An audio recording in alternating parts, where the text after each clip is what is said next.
Have you ever wondered why some people smile in your face, but secretly despise you behind closed doors? Why subordinates praise their boss, but curse his name once he leaves? Why friends flatter you when you are strong, but vanish when you fall? Today, we solve that problem.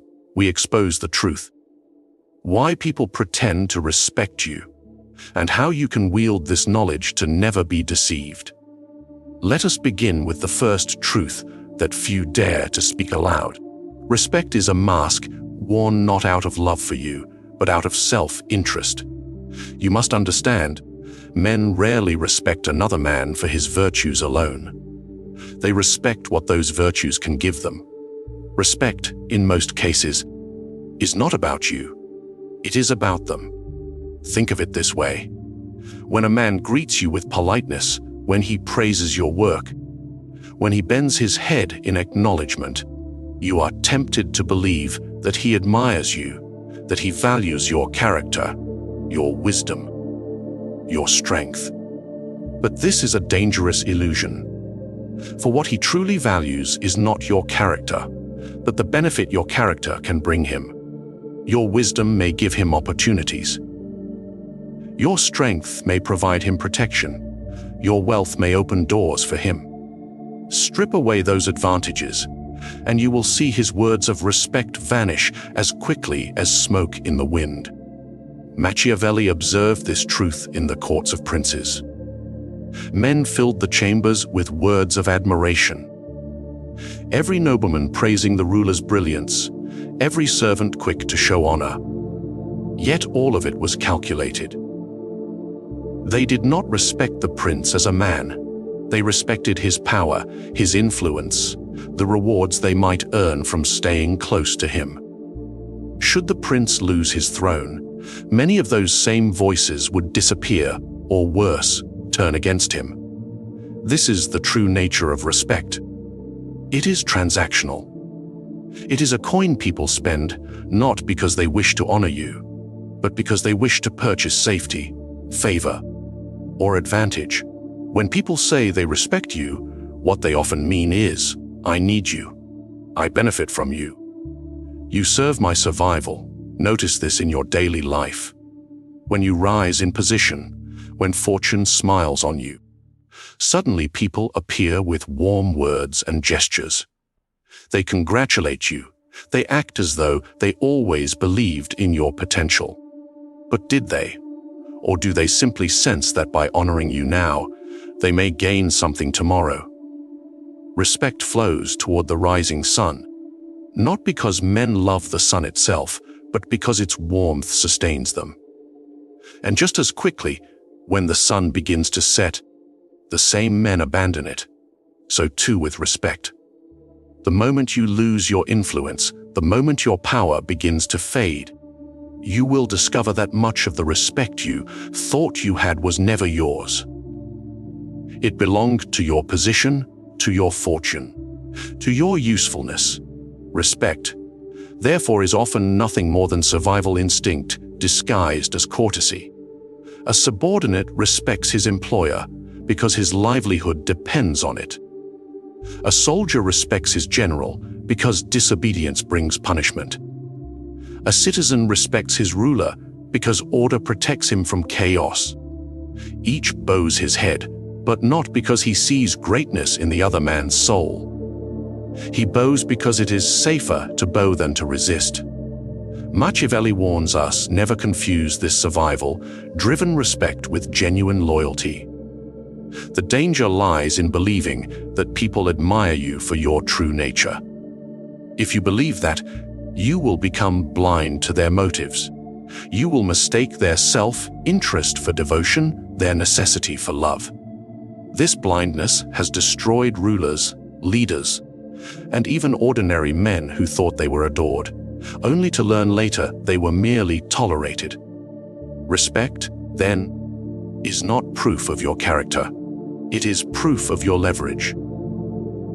The man who is respected is often the man who holds the keys to another's advancement, the man who can grant opportunities, the man who has power to reward or to punish. And so, respect is offered to him as a kind of currency, a token of exchange. But once he can no longer pay in power, in wealth, in opportunity, that token is withdrawn. This is why you must never grow intoxicated with respect. It is sweet on the tongue, yes, but it is also deceitful. It convinces you that you are admired, when in truth you are merely useful. To the wise, every bow, every polite phrase, every flattering compliment is measured, weighed, and questioned. They ask themselves, does this man truly honor me? Or does he honor what I can give him? Respect that is built on self-interest is hollow, but it is the most common form of respect you will ever receive. You must accept this as a law of human nature. Do not expect men to admire you purely for who you are. They admire what you represent, what you control, what they can gain from standing at your side. It is not your spirit they salute, but the throne you sit upon, the wealth you command, the protection you can extend. They mask their need in the language of honor, for it is easier to say, I respect you, than to confess, I need you. And so, the wise ruler, the wise leader, the wise man does not take respect at face value. He understands its true cost. He sees beyond the mask of admiration to the self-interest hiding beneath. He learns to distinguish between the respect that is earned through fear, through utility, through necessity, and the rare respect that is born out of true admiration for strength of character. No, let us turn to a truth sharper than any blade. Fear is the craftsman that forges the illusion of respect. Machiavelli himself declared that it is safer to be feared than to be loved, because love is fragile, easily broken, but fear binds a man to obedience. And when fear takes root in his heart, it clothes itself in the garments of respect. Observe closely how men behave before those they fear. They soften their voices. They choose their words carefully. They offer compliments and gestures of honor. Outwardly, it looks like respect. Inwardly, it is nothing but survival. They know that defiance may bring punishment, so they act with courtesy, not from admiration, but from self-preservation. Think of the servant who bows before his master.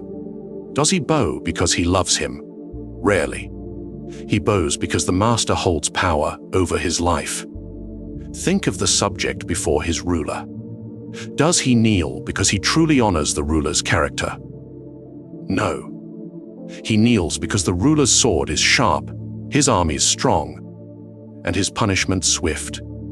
Men present fear as respect because open fear would expose their weakness. It is safer to disguise fear as reverence than to admit it openly. This is why fear is such a powerful architect of appearances. A man may despise you in secret, but as long as he fears you, he will call you sir. He will greet you with politeness. He will speak well of you in public. His hatred is silent, but his respect is loud. It is an illusion, yes, but illusions shape reality more than truth does. What matters is not whether he truly respects you in his heart, but that he acts as though he does.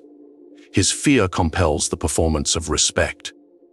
Now consider the difference between the respected leader who is loved and the one who is feared. Love requires constant tending. You must satisfy the desires of those who love you, meet their expectations, feed their emotions.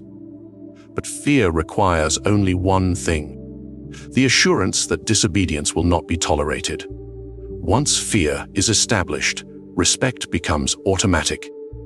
One man does not need to love you to obey you. He only needs to believe that disobedience carries a cost greater than he is willing to pay. And yet, fear produces a unique kind of respect, one that is paradoxical. Men will avoid speaking ill of you in public. They will lower their eyes in your presence. They will even praise your wisdom. But the root of it all is not admiration. It is calculation. They know the balance of power favors you. They know stepping out of line may cost them their fortune, their reputation, perhaps even their life. So they put on the mask of respect, not out of choice, but out of necessity. Imagine a courtier standing before a prince. His heart pounds with unease, for he knows the prince is ruthless, decisive, and capable of swift punishment. The courtier would never dare to challenge him openly. Instead, he hides his fear beneath the language of praise. He calls the prince wise, just, magnificent. But these are not the truths of his soul. They are shields, spoken to protect himself. The respect you hear is nothing more than fear dressed in polite words. It is here that many men are deceived. They see the bows, the compliments, the loyal gestures, and they believe, I am respected. They mistake fear for devotion. They mistake obedience for loyalty. But the wise ruler, the wise leader, the wise man never makes this mistake. He knows the difference. He understands that fear ensures behavior, not affection. He knows that the appearance of respect is often only the shadow cast by fear. Think of how people treat their enemies when those enemies are powerful. They may speak well of them, avoid criticism, even pretend to admire them, but in truth, it is the threat of retaliation that shapes their actions. Remove the threat, and the respect vanishes instantly. This is why Machiavelli warned that rulers must be careful never to lose their ability to instill fear.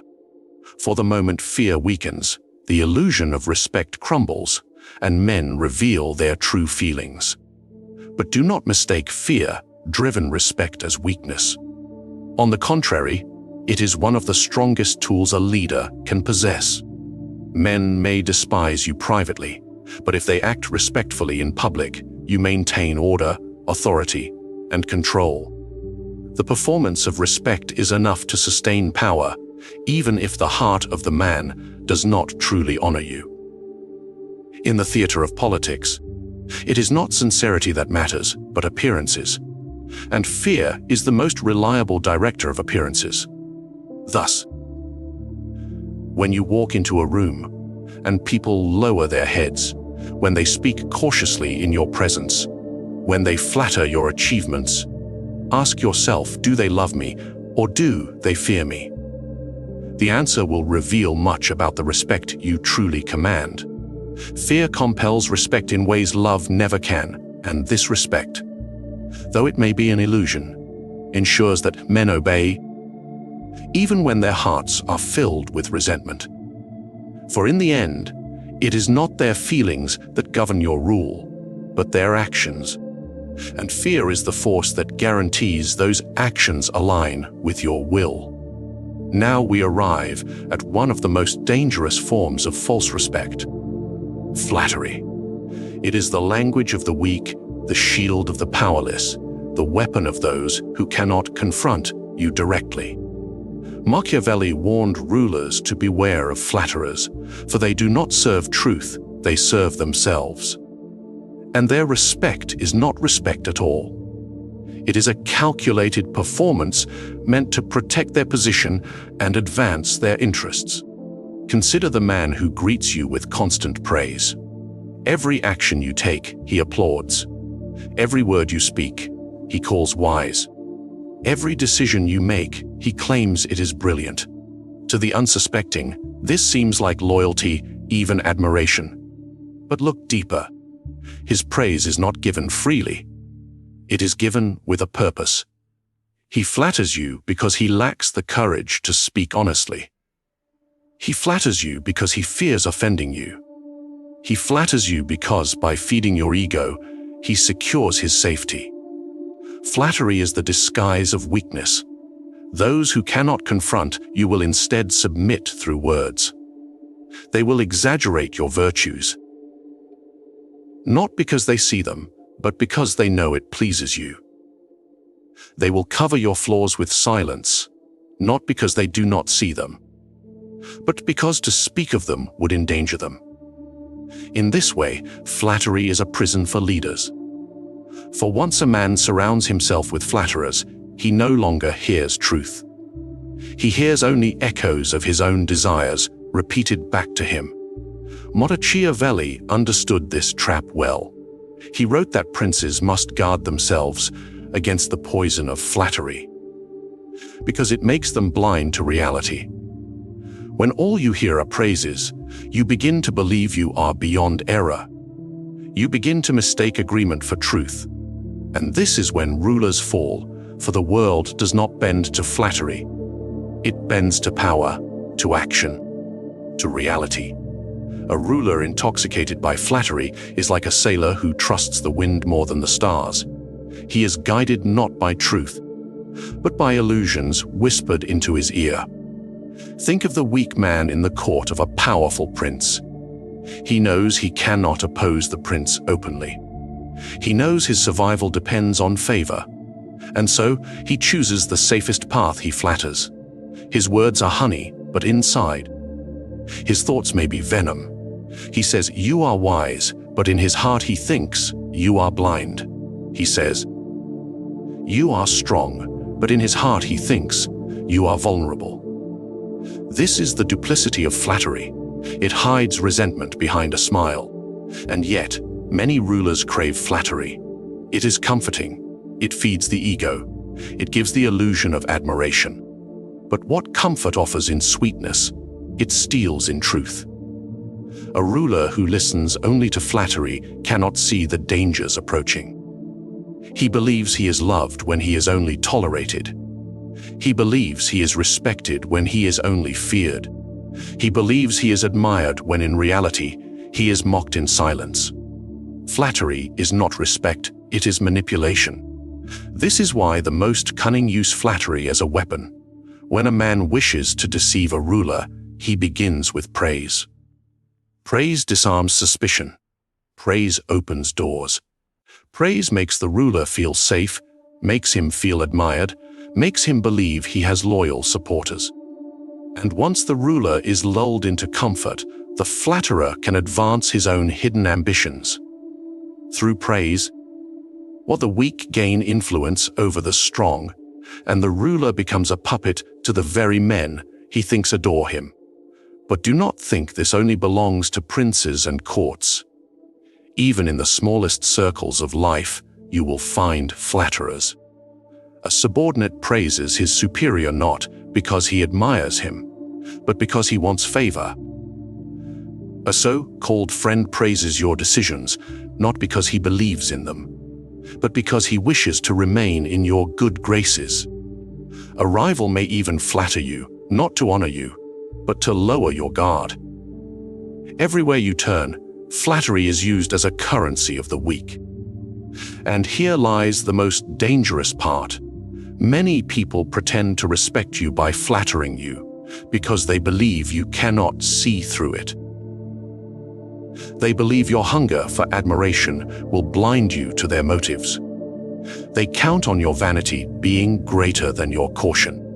And for many men, this is true. Vanity blinds them.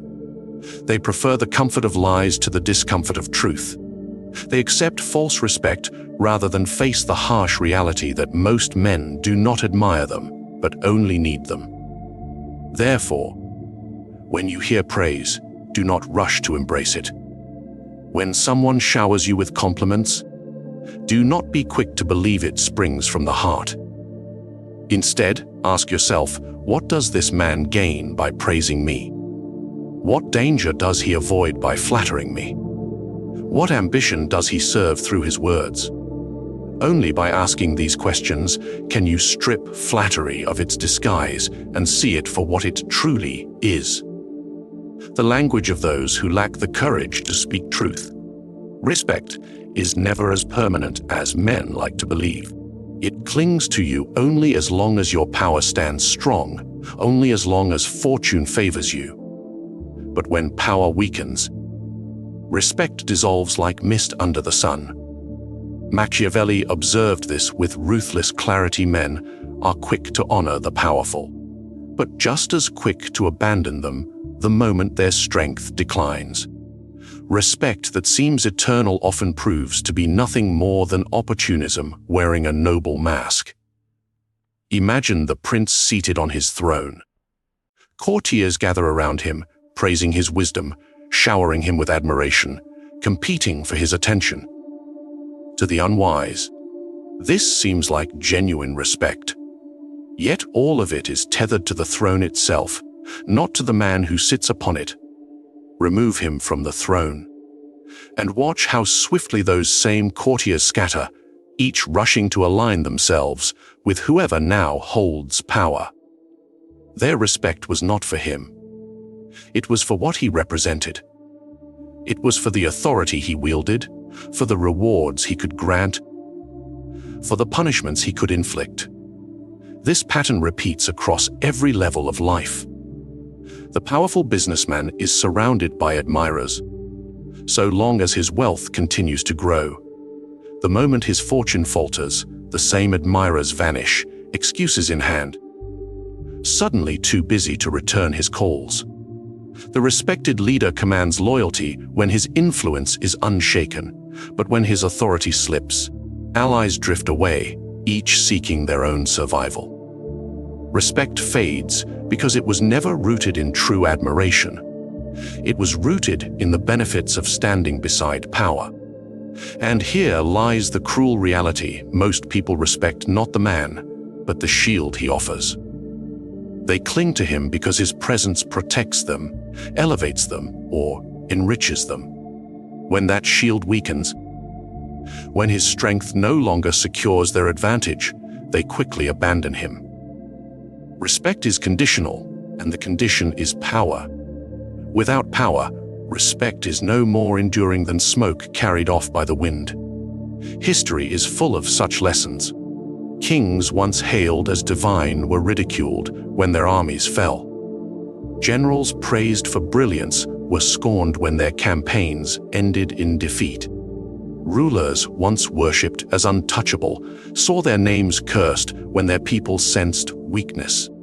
Respect is never about memory. It is about the present balance of strength. As long as you are strong, men pretend loyalty. They bow. They honor your name. But the moment they smell vulnerability, they switch allegiance without hesitation. This is why Machiavelli advised rulers to guard their strength above all else. To preserve respect, one must preserve power. Without power, no amount of kindness, no amount of virtue, no amount of generosity can hold men's loyalty. For loyalty born of respect tied to power is transactional, not eternal. The moment the transaction ends, so too does the respect. Think of the so-called friend who praises you in times of abundance. He calls you wise, brave, generous. But when your fortune declines, he grows distant, he stops answering. He aligns himself with those who can now provide what you no longer can. Was his respect ever real? Or was it merely the shadow cast by your influence? What you see in these moments is the unmasking of human nature. Men respect advantage, not virtue. They respect strength, not character. They respect those who can secure their survival, not those who cannot. And yet, most men deceive themselves into believing their respect is genuine. They look at the faces around them, the polite gestures, the compliments, the loyalty, and they convince themselves it is love. They do not realize that it is all contingent, bound to the fragile thread of their power. When that thread breaks, they are left with silence, abandonment, even betrayal. Respect is like a shadow. It follows you only when light shines upon you. When darkness falls, the shadow vanishes. So too does respect vanish when your power dims. And this truth must never leave your mind. The world respects strength, and strength alone sustains respect. Remove strength, and the illusion collapses, revealing the emptiness behind it. This is why the wise never place faith in the respect they see around them. They understand it is not for them as a man, but for the force they project, for the position they hold, for the resources they control. Without these, respect cannot endure, because men respect only what serves their own survival and ambition. Now let us confront the final and perhaps most vital truth. True respect does not fall into your hands naturally, nor does it spring from the goodness of men's hearts. It must be engineered with care, crafted deliberately, and sustained through power, discipline, and perception. Those who wait to be respected will never be respected. Those who demand it without force will be mocked. Respect is not given, it is constructed. Machiavelli teaches us that the ruler who expects genuine respect from his people without ensuring fear, without displaying strength, without commanding admiration through action, is a fool. Men are not born loyal. They are self-serving by nature, always weighing what benefits them most. Thus, if you wish to be respected, you cannot rely on their hearts. You must shape their behavior. Respect must be built like a fortress, brick by brick, designed to withstand the storms of opportunism. Ask yourself, how does a man create respect that endures? He begins with strength. Men respect what they cannot easily challenge: the strong body, the strong will, the strong mind. These create an aura that forces others to regard you carefully. A man who is weak in discipline, who is inconsistent in action, will always be treated with hidden contempt. But the one who displays mastery over himself projects an image of mastery over others, and that image compels respect. Discipline becomes the second foundation. Men admire the one who lives by rules, who does not falter in chaos, who shows control where others show recklessness. When they see that you cannot be easily tempted, that you cannot be easily provoked, that you are not swayed by emotion, they begin to calculate differently. They realize they cannot manipulate you. They realize you are not like the common man. Discipline creates distance, and distance creates reverence. But strength and discipline alone are not enough. Respect must also be engineered through perception. You must not only be strong, you must be seen as strong. You must not only be disciplined, you must be recognized as unyielding. Power is often less about what you truly are and more about what others believe you to be. A wise ruler does not merely build strength. He displays it.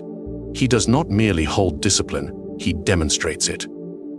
Men are creatures of the eye, and they respect what they see before they respect what they cannot see.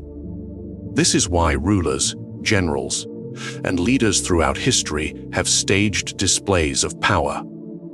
They march with soldiers, they show wealth. They enforce justice with public decisiveness. These actions are not only practical, they are symbolic. They remind all who watch that this is not a man to be ignored or dismissed. If you wish respect, you must engineer it by constructing an image that cannot be mistaken for weakness. And yet, respect also requires a shadow of fear. Not the fear that drives men into rebellion, but the fear that restrains them from crossing you. If men think they can betray you without consequence, respect will vanish. If they believe they can insult you without repercussion, admiration will wither. But when they see that betrayal is punished swiftly, that disrespect is never tolerated, that loyalty is rewarded, but treachery is crushed, they learn to treat you with a respect that lasts, even if their hearts are reluctant. This mixture of strength, discipline, perception, and fear is what engineers respect. It does not matter if men love you or not, for love is fragile and fleeting. What matters is that they cannot help but respect you because your presence commands it. Respect must be designed in such a way that even those who envy you, even those who dislike you, even those who plot against you, are forced to admit your power through the way they treat you. Remember, men do not wake up wishing to respect another man. They are too consumed with their own desires, their own ambitions, their own survival. But when they see that your power surpasses theirs, when they see that your discipline makes you untouchable, when they see that your presence alters the balance of the room, they will yield. Their words, their gestures, their actions will show respect, even if their hearts do not. And that is enough.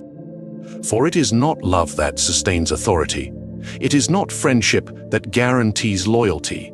It is the cold, undeniable weight of power, engineered with precision, that bends men to show respect. So. Maybe now you see the truth. Now you see the truth. Respect is rarely pure.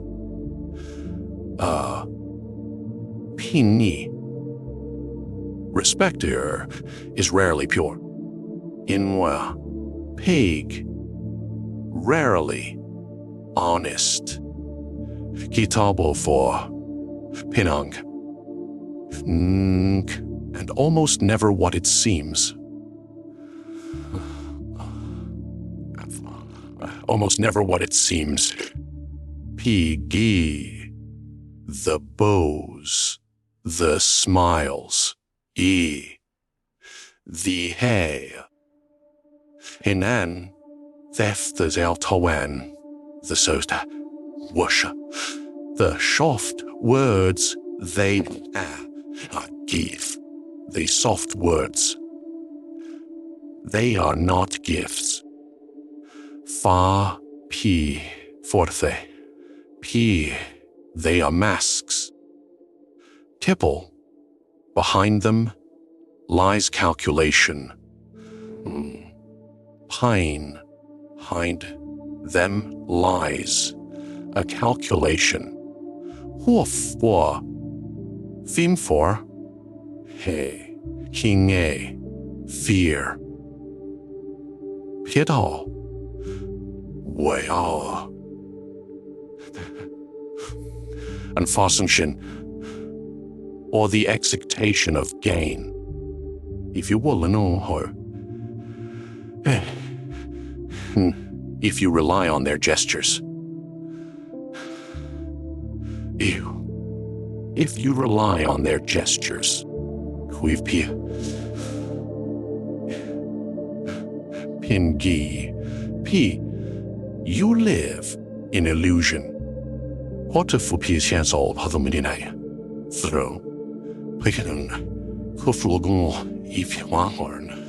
To fee.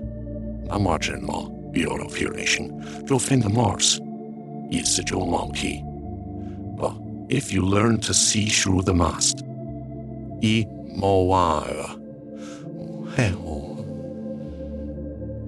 P. You hold the advantage. Being flattered.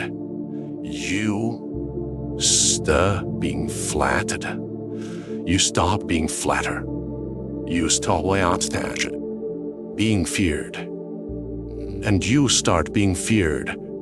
For you start being fee and fear.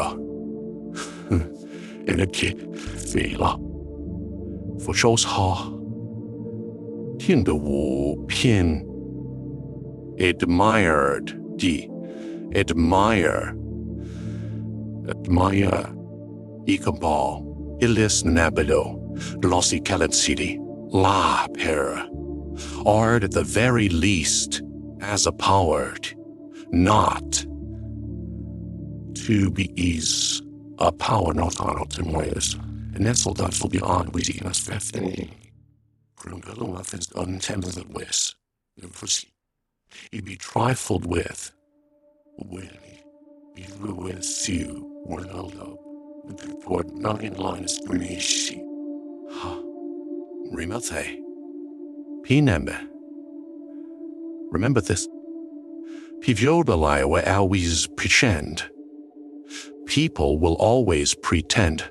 People will always pretend. If Tombohan Picoman Trotafet Wakui, Sole for P. Pinch, but in a thoughting that, but it is your task to force them in reality. Yeah, the point isn't gladly. Mainline with authority into reality. Pilet, Twather Pie, do not ask whether su chance quad last days make. Do not ask whether they like you. Wisabir bonalesnia. Pianfa, or whether they truly respect you.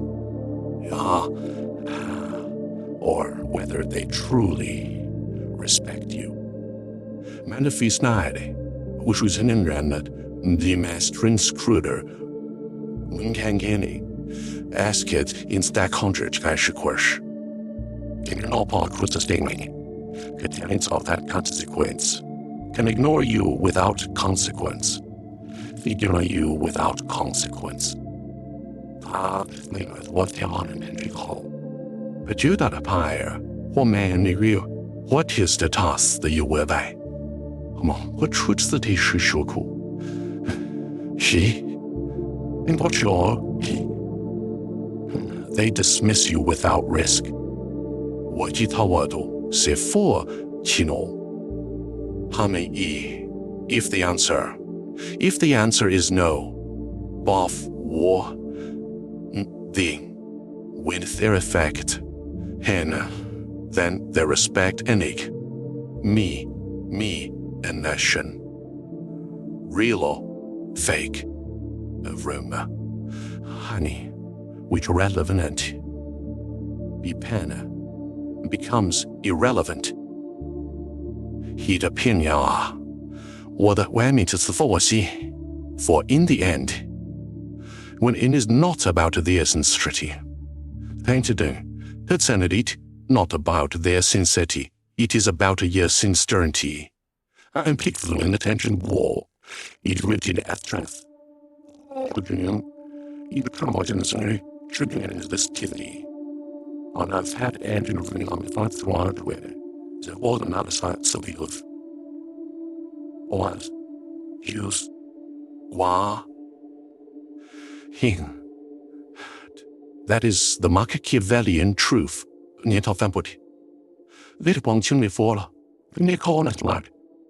Is the Machiavellian truth.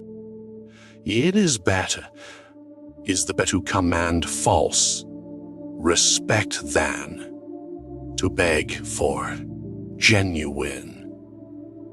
Own for genuine. Admirably be from admiration, watershed, free and brothers, all in Moorish. Eastall and also has Mewika. Pepoti Kenchawala, Jo Hapichi, Sun Cha Pianiak.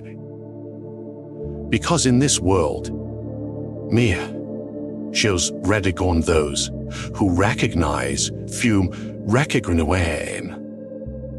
Thence Kumrit Kwok and I wait with Paul, much them with Kaway in their hands, like animals, running off for out in Kalanic Natureland. Lottie wouldn't hang on the frenemies. Haws, wawas, I've been eat rubles. In warning land.